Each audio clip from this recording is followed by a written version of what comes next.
Hello, it's November 22nd, 2000. My name is Isaac Dweck. I'm here to interview Alan Black at the law firm of Fine, Kaplan, and Black for the Oral Legal History Project at the University of Pennsylvania.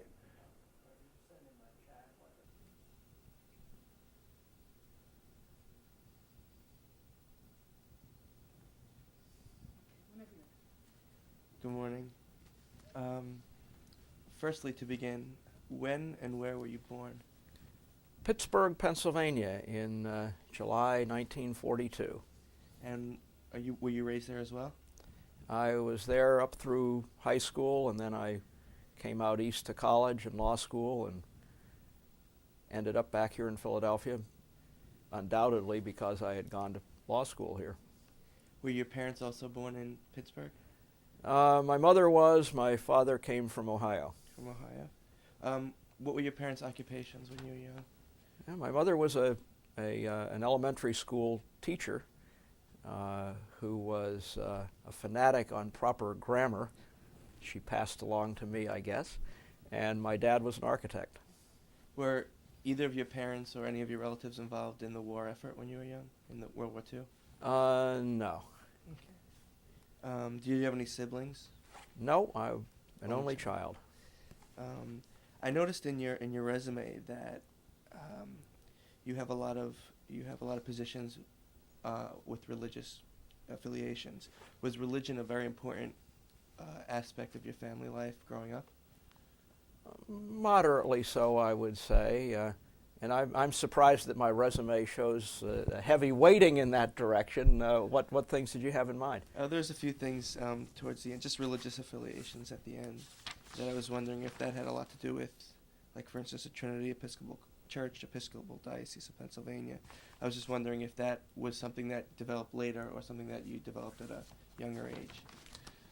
Oh, probably both. I think I followed the pattern that many people do, that you're dragged to church as a child, and then when you go off to college, you sort of get away from that, and then later on in life you end up coming back. And I have been active in church affairs and community involvement, sort of sponsored by religious organizations to a fair degree, later on in life.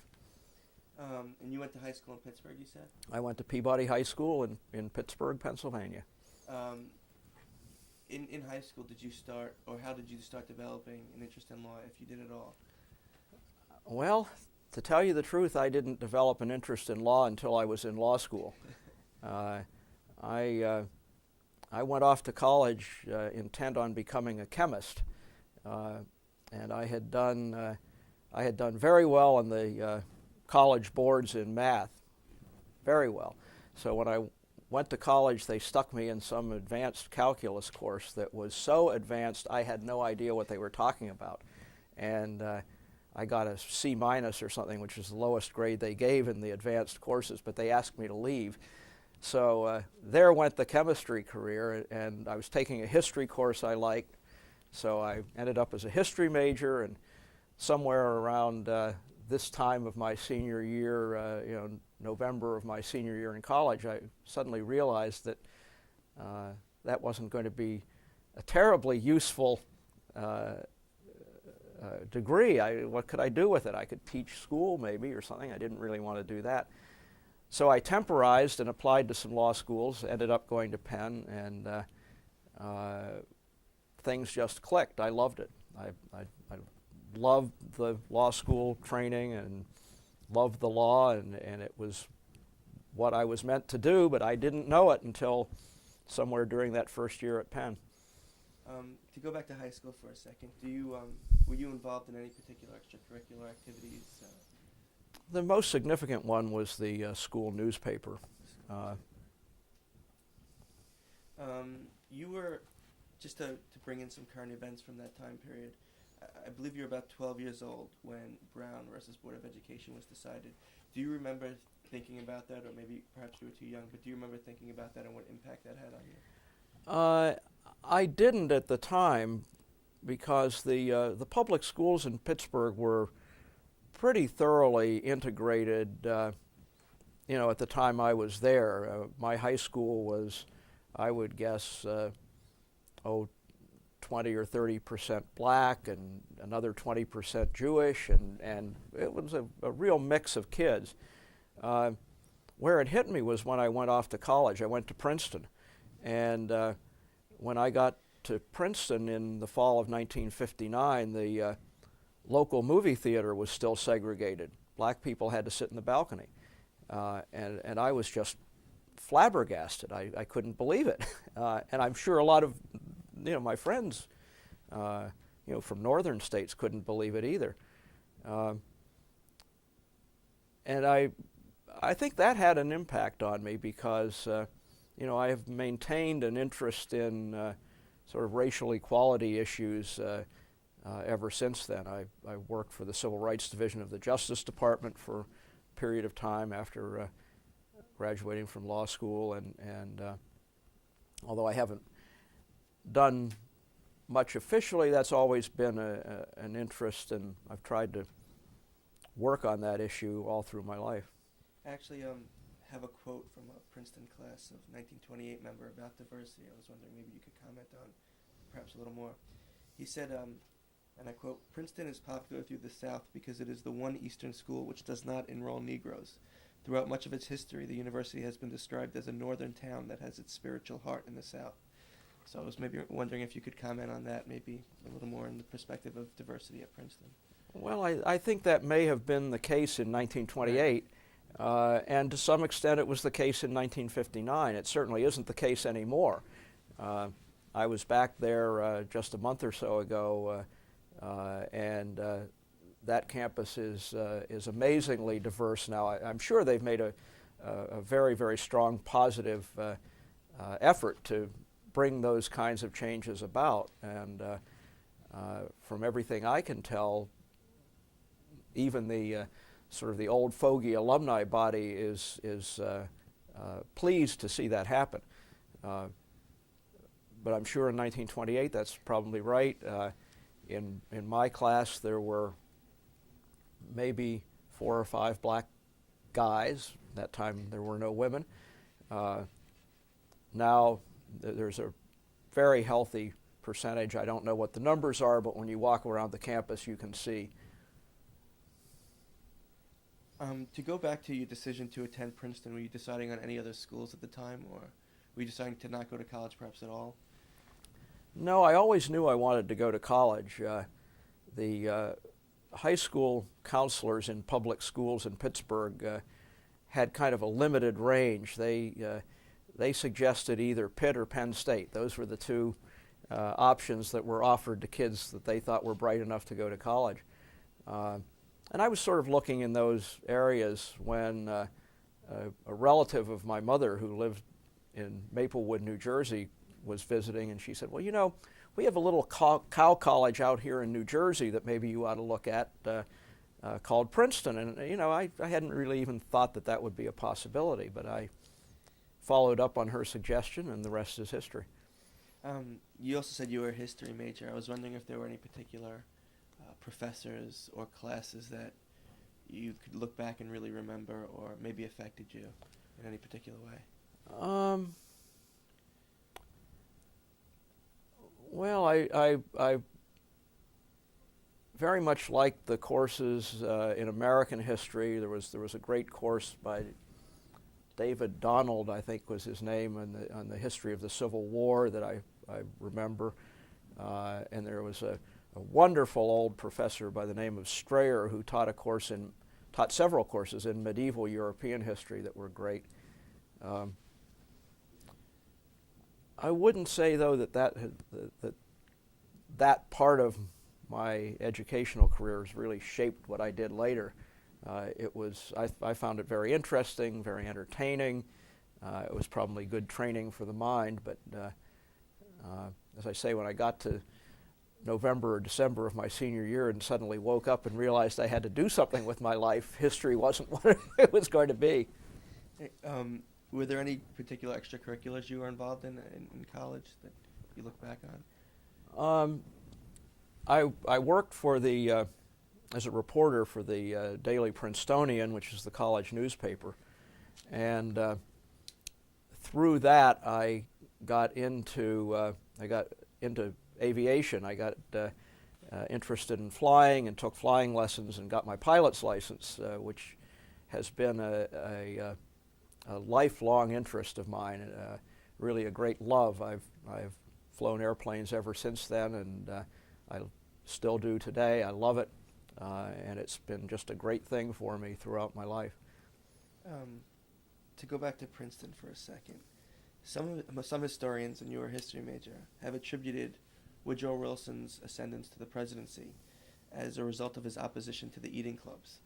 Now, I was wondering if you had any particular experiences with the eating clubs, whether you were a member of one, and basic views on them. I was a member of an eating club. It was called Cloister Inn, and it was a wonderful place. I had lots of good friends there, people I still see. Last month I stopped on my way back from Albuquerque in Topeka, Kansas, to visit a classmate of mine from college who was a friend through Cloister. I didn't see anything wrong with them. They were fun. They were a place to eat lunch, eat dinner, and play bridge. I believe you graduated in 1963, is that right? Right.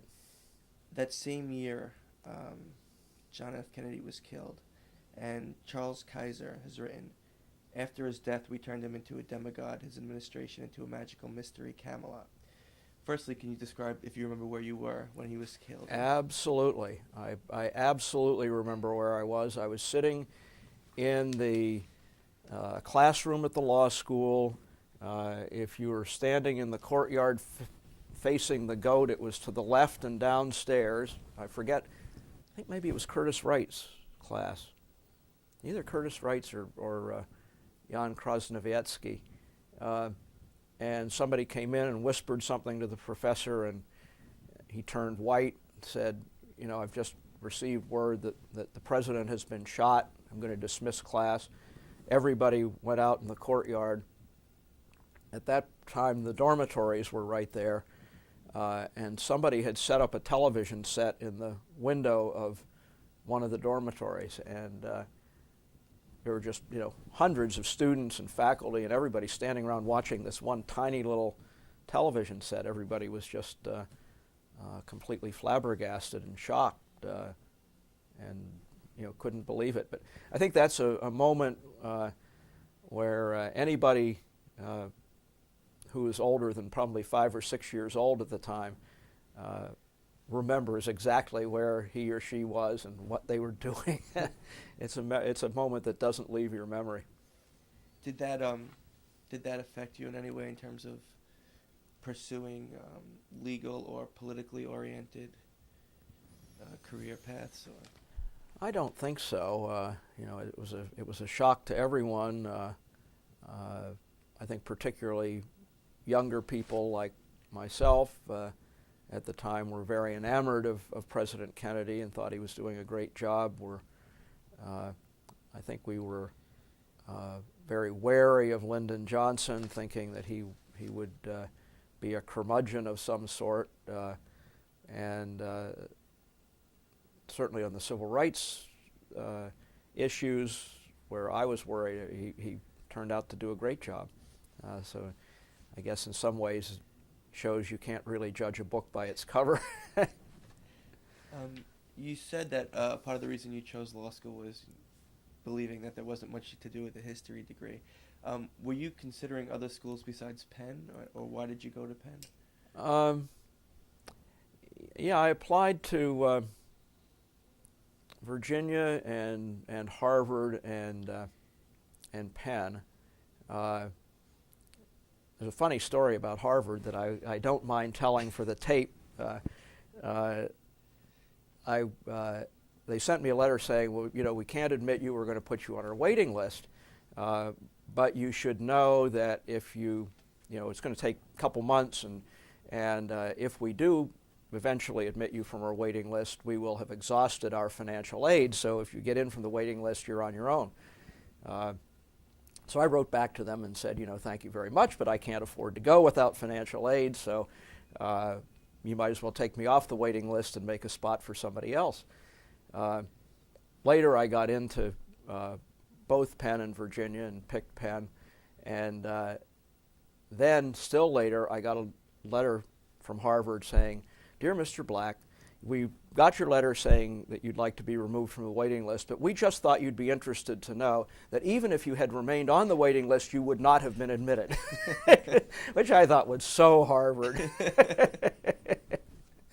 I went to Penn because over Virginia, in large part on my father's advice. He said, you really ought to go to a law school in a big city rather than in a small town, because in a big city you can go see the workings of the court system, and there will be federal courts there and state courts there, and you can spend a lot of time, and you won't have that in Virginia. And I thought, well, you know, that makes some sense. I was having a hard time sort of deciding.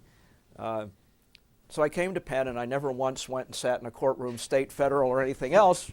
You know, Penn could have been in Timbuktu for all that. But it was a good choice. I'm very happy with it. Do you have any particular memories of your 1L year? Any professors that maybe hit you the hardest, or? First year, well, one memory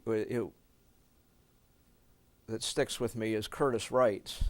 And the way he would call on somebody, he was so slow and deliberate. And he'd call on somebody, and if you didn't have the answer, he'd just sit silently and wait until you got the answer.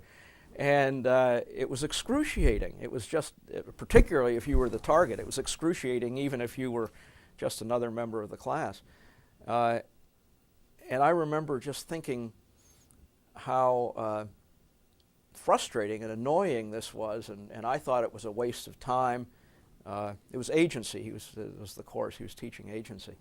And then at the end of the semester, when I sat down to sort of prepare for the exam, all of a sudden everything just fell into place, and I realized it was like a light bulb going on, that this very slow, methodical, frustrating process had actually brought out everything that needed to be brought out, and I realized that I knew the material and I knew the topic.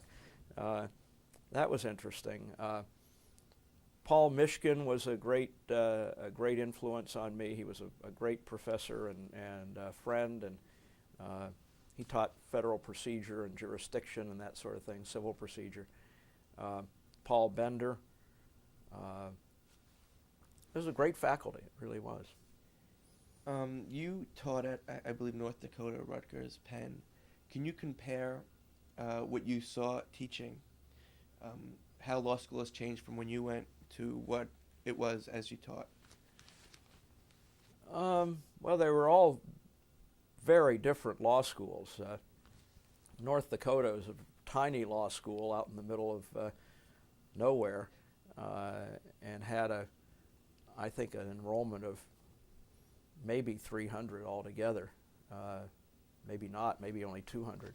Faculty of about 8, something like that. The thing I remember about North Dakota that struck me was that the brightest kids in the class out there were probably every bit as good as the brightest kids in the class at Penn or anywhere else.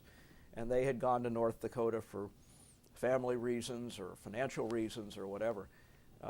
It was when you got down to the to the other end of the class that you really could see a difference. At Rutgers, I was an adjunct there and taught trial advocacy for probably 6 or 7 years, something like that. In the 70s, in the mid 70s, probably through the early 80s. I guess the thing that was different, strikingly different, was the number of women who were law students by that time. In my class, we had maybe a half dozen out of 185. By the late 70s, Rutgers was probably a third women in the class. And that was a significant change. When you went to Penn, was there a public service requirement in place? No. There wasn't? Okay. You also served on Law Review. Yeah. How was your experience on Law Review? I believe you're a comment editor, right? It was very valuable. It was a place where you learned how to work hard, and I really worked on sort of perfecting my writing style there. It was a source of great camaraderie with the other folks who were working on the review. I tended to devote an enormous amount of my time to it at the expense of going to classes or studying for classes, and somehow or other, it seemed to work out all right. It was it was a pretty decent substitute. During the 60s, there was this whole social and political zeitgeist. To quote Keith Richards, he said, "It was an unassailable outlet for some pure, natural expression of rebellion." I was wondering if you could talk about whether or not you were involved in this sort of social zeitgeist of the 60s, or if you have any particular comment on what was going on at the time from your perspective. I think most of the people, student age people at that time, felt that a lot of changes needed to be made in our society, and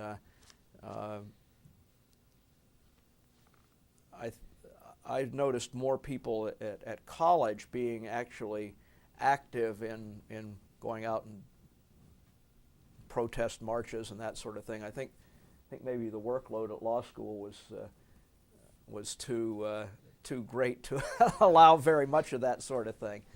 But I think even though we were, working hard, I think the student people were pretty sympathetic with the goals of the civil rights protesters and so forth. It was really just the beginning of the Vietnam conflict, so you didn't have that topic so central in the public eye until a little bit later on. After law school, you clerked for Judge Wisdom in Louisiana. What options were you weighing after law school? Perhaps private practice as opposed to clerking, and why did you make that decision? And I guess why also Louisiana?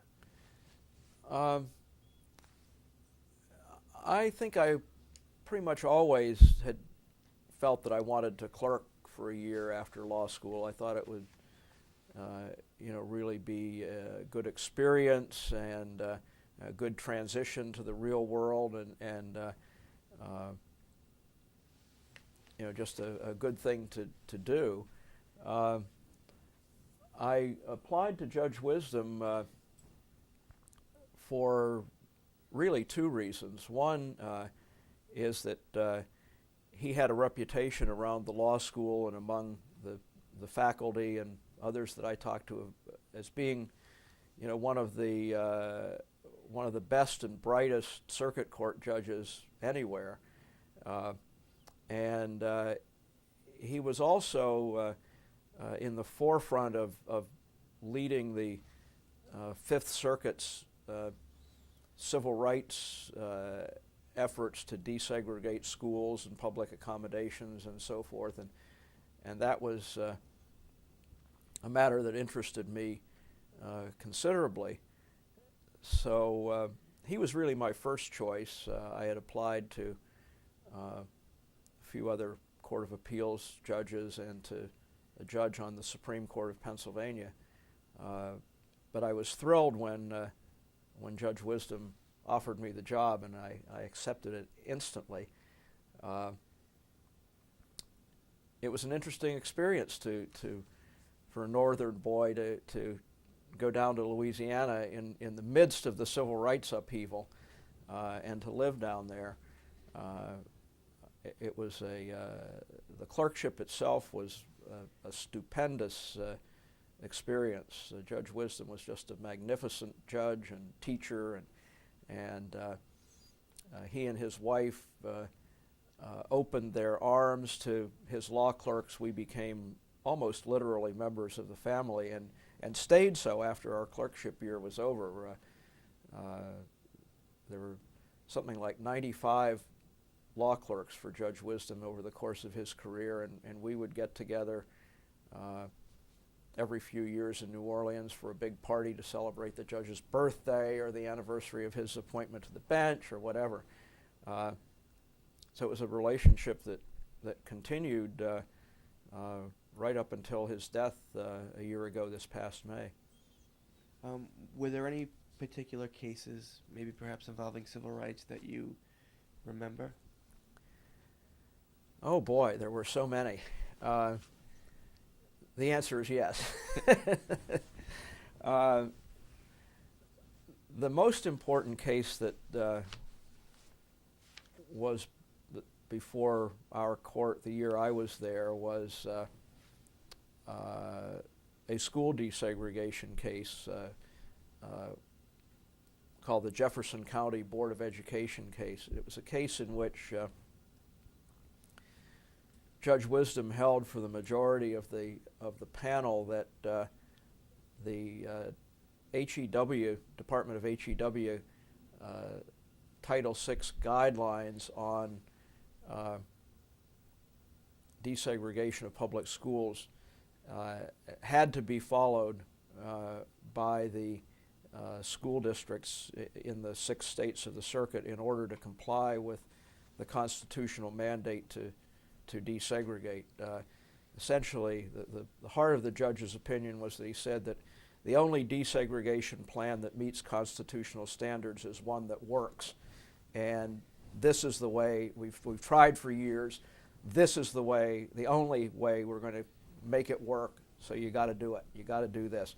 And the advantage, of course, was that they were crystal clear black and white rules that school boards could follow, knowing that if they did it, they were, doing the right thing, and it was pretty easy for them to tell whether they were doing it or not.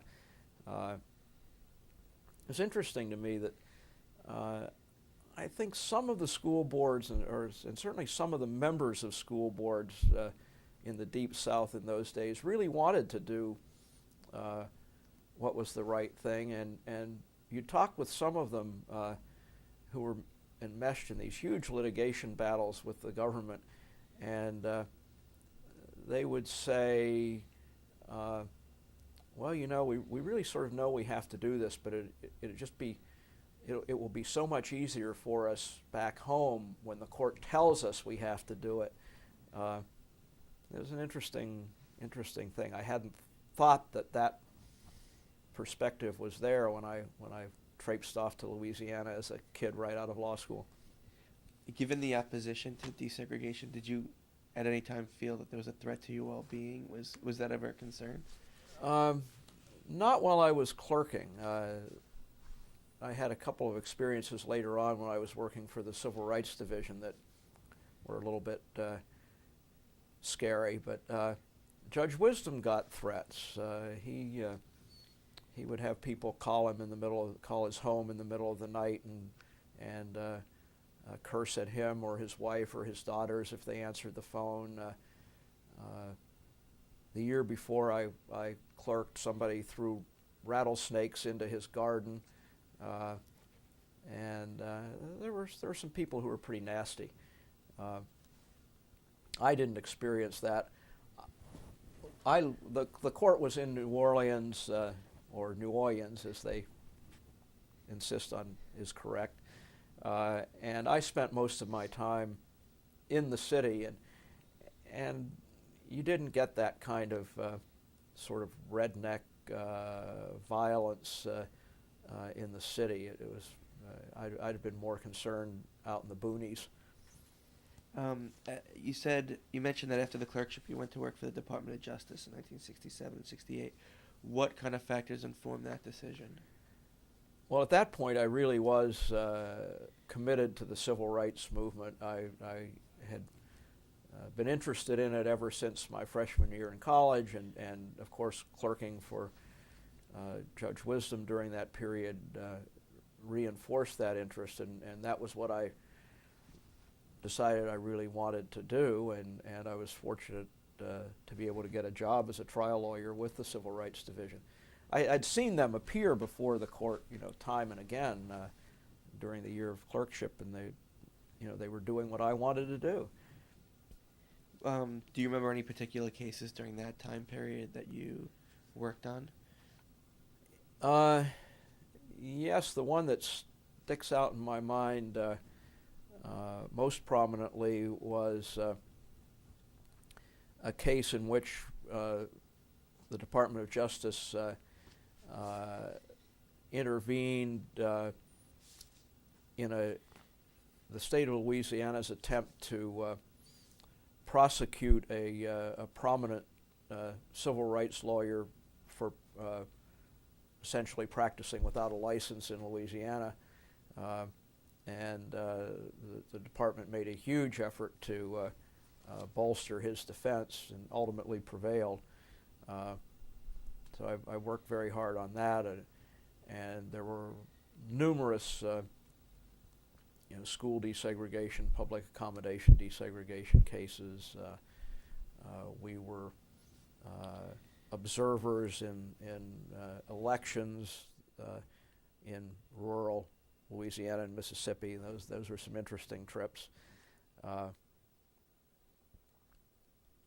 It was an interesting year, or maybe even not quite a year. It got cut short by military duty brought on by the Vietnam War, so I didn't get to stay as long as I wanted to.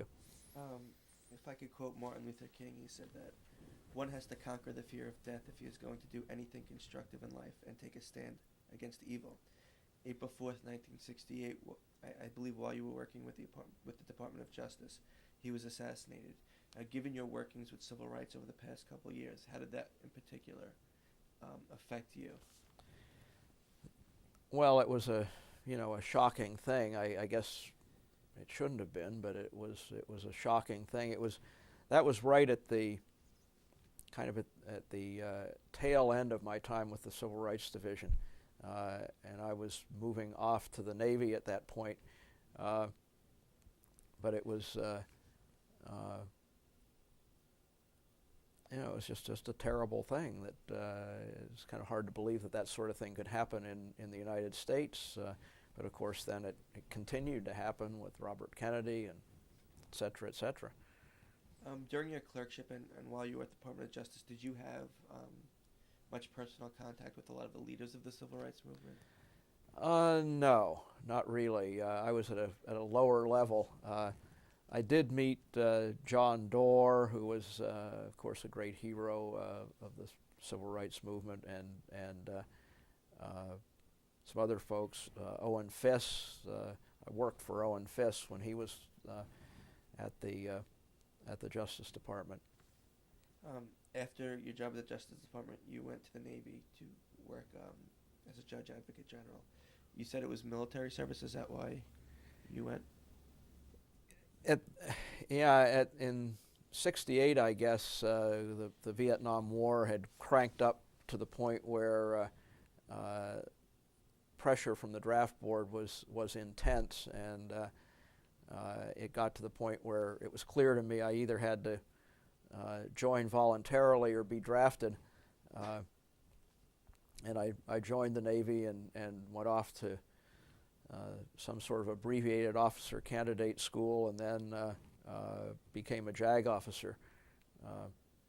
I did appellate criminal defense work for most of my 2 or 3 years there.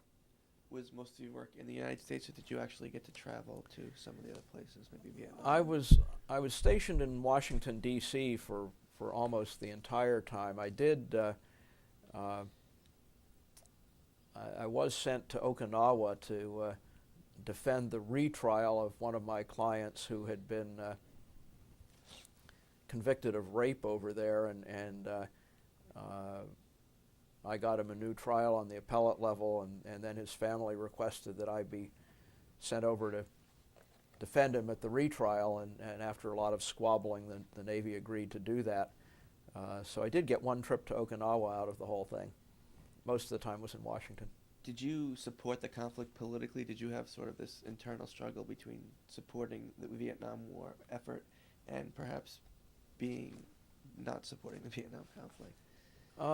It's interesting. I remember vividly the moment at which my opinion changed about the war, and it was while I was in the Navy. I had started out thinking, well, I don't have time to study all the facts and know, who's telling the truth about what's, whether it's good, bad, indifferent. So basically, not knowing, really, I don't have any choice but to trust what the people who are in charge are doing. They must have studied the facts. They must, know what's going on, and they just have to sort of rely that they'll do the right thing. And then one day I was walking through Washington National Airport and saw a young guy in an Army or a Marine uniform walking the other way through the airport, and a big chunk of his head had been blown away, and he was missing an eye, and there was just this sort of skin over that part of his head. And I looked at this young kid and I thought, this guy's probably on his way home to Shamokin, Pennsylvania or somewhere, and he's going to get off this little commuter airplane and meet his mother and his girlfriend, and they're going to look at what's coming back from this war, and there just isn't anything that could possibly justify that. There just isn't anything. And my mind changed at that moment. It was, I still remember it. Oh, were you married at the time? No. You still single? No. And your family was still in Philadelphia at the time? My folks were in Pittsburgh. They stayed in Pittsburgh.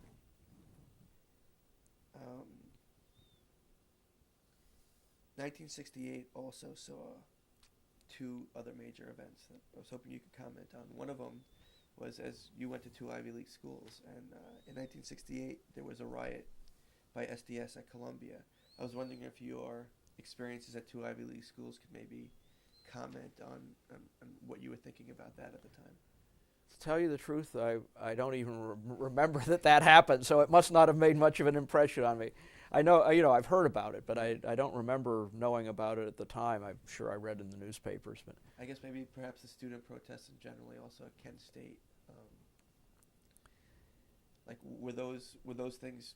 I mean, at the time you were working at the Department of Justice and in the Navy.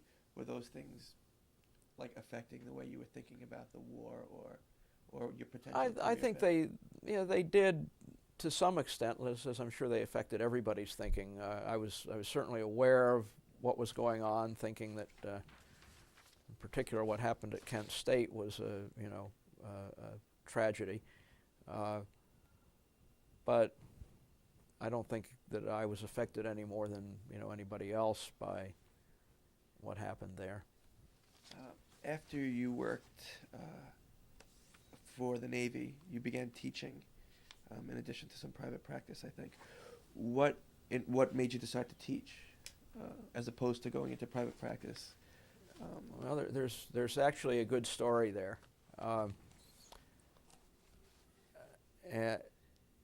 I, as a Navy JAG officer doing appellate defense work, I handled lots and lots of cases, and there was one case in which the Court of Military Appeals held that there was a whole class of minor courts-martial that had been improperly convened, so that essentially they had no jurisdiction to try the people they tried, and it was limited to the Marine Corps, but it was widespread in the Marine Corps, so that there were probably thousands of people who were convicted by these courts-martial that had no jurisdiction. I had about 6 clients who fit that into that category, and so I petitioned. And one of the problems is the special court-martial, the maximum jail sentence is 6 months, So these are people who were going to be in and out pretty quick. But nonetheless, they had been convicted by a court that had no jurisdiction, which under our system, as you know, is absolutely outrageous. So I went to the Navy court and presented petitions for these people, and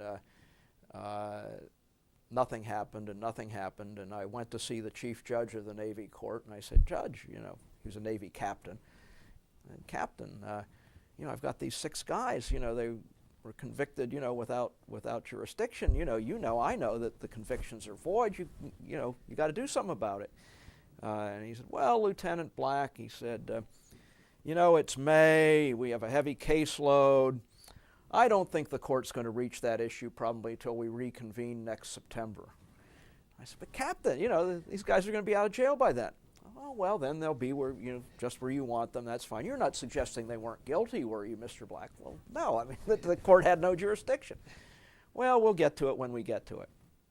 So I went back to my office, and just by happenstance, I was a member of the District of Columbia Bar, the civilian court there. So I sat down and I started preparing petitions for habeas corpus to file in the federal district court to get these guys out of jail. And my secretary turned me into my boss, who was the head of the appellate defense section. And he called me on the carpet and he said, well, don't you, that Navy regulations forbid Navy lawyers from practicing in civilian court. And I said, yeah, Captain, I know that, but I got these guys. They're being held in jail unconstitutionally, no jurisdiction. I've got a duty to my clients. What am I supposed to do? I've got to do this. I ended up over across the river in the Pentagon in front of the Judge Advocate General himself, who gave me the same spiel. I gave him the same spiel. He said to me, Lieutenant Black, let's just suppose for discussion's sake that I were to give you a direct order not to file those petitions for habeas corpus. I said, well, Admiral, I'd have no choice but to follow your order, and obey your order, but I would have to resign from representing these people, and I think I would have to do it publicly at a press conference under the circumstances. Well, that caused an eruption. There was another track going on at the same time. A friend of mine who had been a fellow defense counsel and had gotten out of the Navy a year earlier was from North Dakota. He had gone back home to North Dakota to join the faculty of the law school out there. Tiny little faculty, 8 people. Right around this same time, another member of the faculty had announced he was leaving. And they were stuck. They had a new semester coming up. They had nobody to fill this slot. They didn't know what to do. My friend said to the dean, I bet if you could get Alan Black out of the Navy, he'd be willing to come out here to godforsaken North Dakota and fill in. So at the same time all this other stuff is going on in the conflict with the Judge Advocate General, the dean of the North Dakota Law School is calling their 2 senators and saying, we need you to get this guy out of the Navy for us. The senators called the Secretary of the Navy and said, we need to get this guy out of the Navy to fill in out of the North Dakota Law School. Secretary of the Navy calls the Judge Advocate General and says, I know this is a great imposition, but, would you mind letting this guy out of the Navy a year early so that he can go out and help out our constituents out here in North Dakota? And the Judge Advocate General, would I mind? Wow, hallelujah, what a blessing. So we worked out a deal that they'd let my 6 guys out of jail and retry them if they wanted to. I don't think they retried any of them, but they'd let my 6 guys out of jail. They'd let me out of the Navy, and I'd go out and teach for a year at the University of North Dakota Law School. And that's what happened. How was that? I mean, growing up in Pittsburgh, living in Philadelphia and New Orleans, what was it like to just be in the middle of North Dakota for a year? Interesting. It was tolerable and actually kind of fun because there was a 1-year commitment and there was always the light at the end of the tunnel. I don't know how people exist there knowing that they're going to be there indefinitely, but for me, with a year's commitment, it was fun. It was was sort of a kick to call up my friends and say, it's 40 below zero tonight, and we're all going out on our snowmobiles. But it helped to know that it was only a year. What type of classes did you teach when you were there? Let's see, I taught civil procedure, real property, and conflict of laws. And then you moved into commercial litigation back to Philadelphia after that year was up. Right. What spurred your interest to commercial litigation? You were doing a lot of civil rights work and criminal defense work. I think it was the notion that going into the plaintiffs' antitrust and securities class action work, you could combine a sense of doing good for some sort of social good at the same time as making a good living.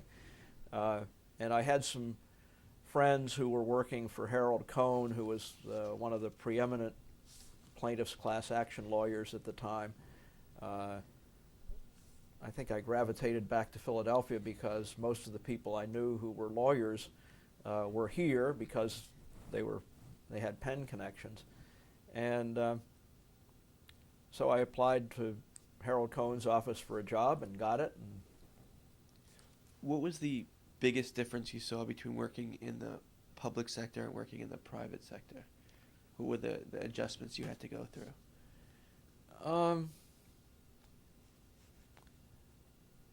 That's interesting. I haven't thought about that. I guess in one sense, the private sector is easier to deal with because you didn't have to fool around with all the bureaucracy and idiocy of useless forms and et cetera, et cetera, et cetera.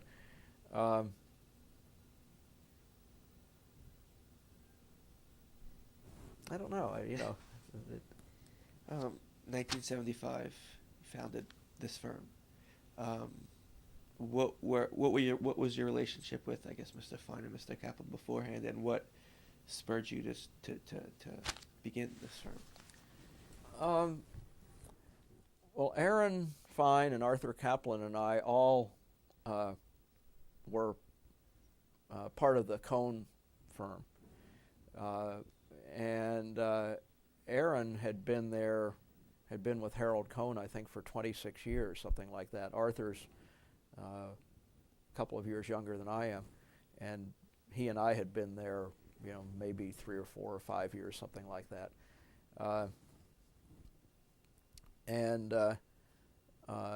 Aaron Fine and Harold Cohn had some sort of big fight, and Aaron left, and a week or so later, Arthur left. A week or so after that, Aaron and Arthur announced that they were going to form a law firm and start practicing law, and a week or so after that, they came to me and asked if I'd be interested in joining them. And I thought about it for a while and agonized over the prospect of leaving something that was pretty secure for something that was pretty risky. Ultimately, after I consulted with my good friend and law school roommate, Mark Goldberg, who's just a fount of common sense and wisdom, Mark advised me that it would be silly to pass up an opportunity like this, and it turned out he was right. So I did it, and he was right, and it's been a great experience ever since. You have a very extensive record in complex litigation. I was skimming through a few of the cases. Could you talk about perhaps some of the work you did on tobacco litigation, or? Well, we were never in the tobacco litigation. Some of the big cases that stick out in my mind, one of the biggest was the corrugated container antitrust litigation down in Houston, where it was 20 years ago. We tried it as a class action before a jury down there for 4 months over the summer, the hottest summer I think I've ever spent anywhere, and ended up getting a plaintiff's verdict that when all the settlements finally fell into place after that, the recovery was $500 or $600 million for the class, which was a huge amount at that time. It's still real money. That was a great case. Another case that I enjoyed a lot was called Stainton against Tarantino, in which I represented a partner of one of the large law firms here in Philadelphia who had been sued as a defendant in a RICO case, and that one we tried for a good month in front of Judge Katz in the district court here. Did you? I noticed that in your list of cases, you also had something to do with the Lexis and Westlaw case, the Mead Publishing case. Do you still use Lexis? No, we use Westlaw. We're still loyal to our client, even though our client has now been purchased by Thompson. That was fascinating too. That came about. One of my co-counsel who helped us try the corrugated container case was a guy by the name of Vance Opperman from out in Minnesota. He was in private practice doing commercial litigation at the time, but his family really owned West Publishing Company. And later on, when Lexis came on the scene and Lexis and Westlaw were battling out over the computerized legal research market,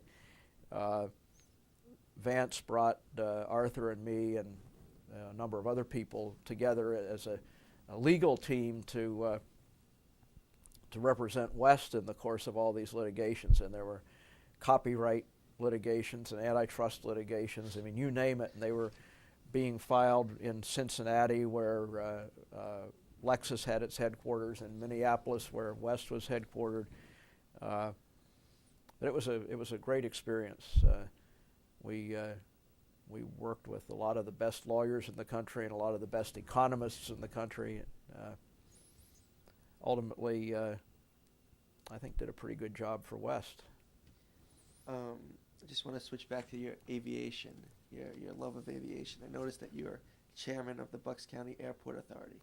That's one of my many extracurricular activities these days, yeah. What kind of responsibilities does that entail?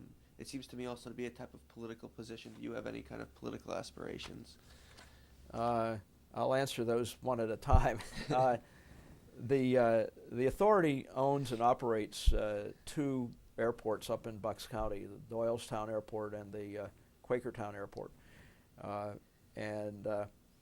So, as chairman of that 5-member board, we have responsibility for everything that goes into owning and operating a couple of airports. It is the board members are volunteers. We're not paid. We're appointed by the county commissioners. No, I don't have any political aspirations in terms of running for office or anything. I tend to be somewhat active politically, but mostly just for community service reasons. You also have a lot of positions I noticed on the ALI. What has that been like working with the ALI? That's been a great experience. As you know, the ALI is a great organization to sponsor scholarly work with respect to law reform and particularly writing and publishing the restatements of the law and similar studies. And it's I've been a member since 1976 when Judge Wisdom got me in, and it's just a thrill to sit in the same room with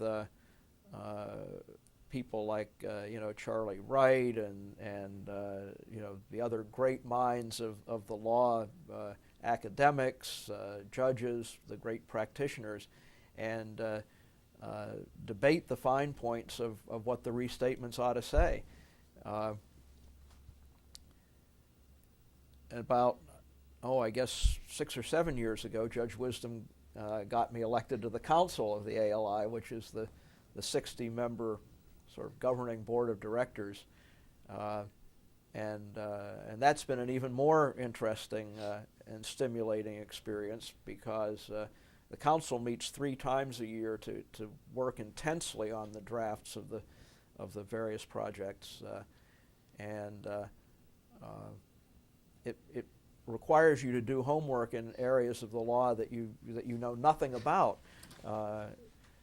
We just finished a project on family law, and for some reason that attracted my interest, so I got really into it. And so now I know a lot about family law. Not that I'll never ever use it, but you know, I can feel that I had an influence on the Institute's study and product, and hopefully that will have an influence on the law.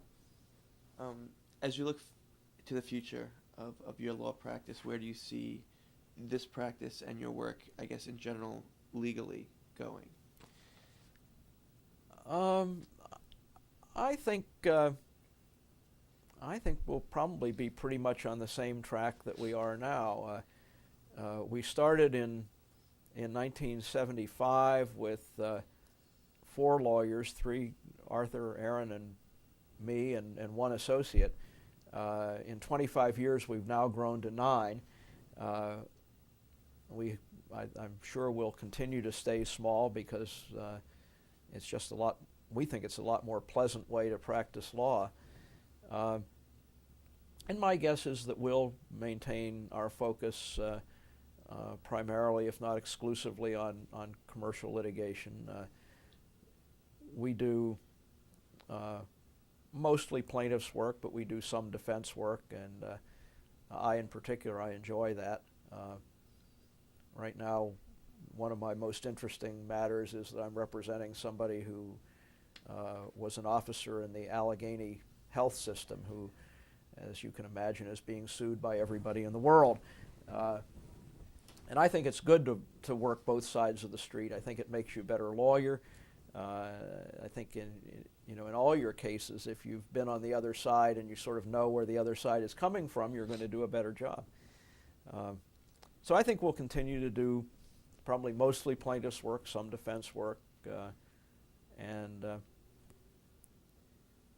probably continue pretty much on the same course. Yeah, I'm going to ask one last question, and I feel like I'd be remiss if I didn't. Given the whole constitutional crisis, or whatever you want to call it, with the president, do you have any particular comments for posterity or insight that you'd like to offer about what's going on in Florida? Not beyond what I think probably 99% of the American public feels right now, that I just wish it would be over. Why don't they just flip a coin and decide and just be done with? I'm embarrassed for our country that we have gotten to the point where, in the eyes of the world, Americans settle absolutely everything through litigation. They know no way of settling differences other than litigation. It's certainly an appropriate method for settling some differences, but it's incredibly cumbersome, incredibly expensive, incredibly unpredictable, and it, even at all that, it still is a rough way to get to the truth. It doesn't guarantee that the end result is in fact the truth. I tend to think that even though this may sound strange coming from a litigator, but I think that the European countries have a much more civilized way of approaching dispute resolution, and they tend to come to litigation as a last resort after the chief executives of the 2 companies have sat down at a table and said, come on, we know we both can't be right, let's just work something out. But we seem to have a well-deserved reputation of expecting litigation to be the way to solve everything, and it just isn't. So I would propose flipping a coin. Thank you very much for your time. Thank you.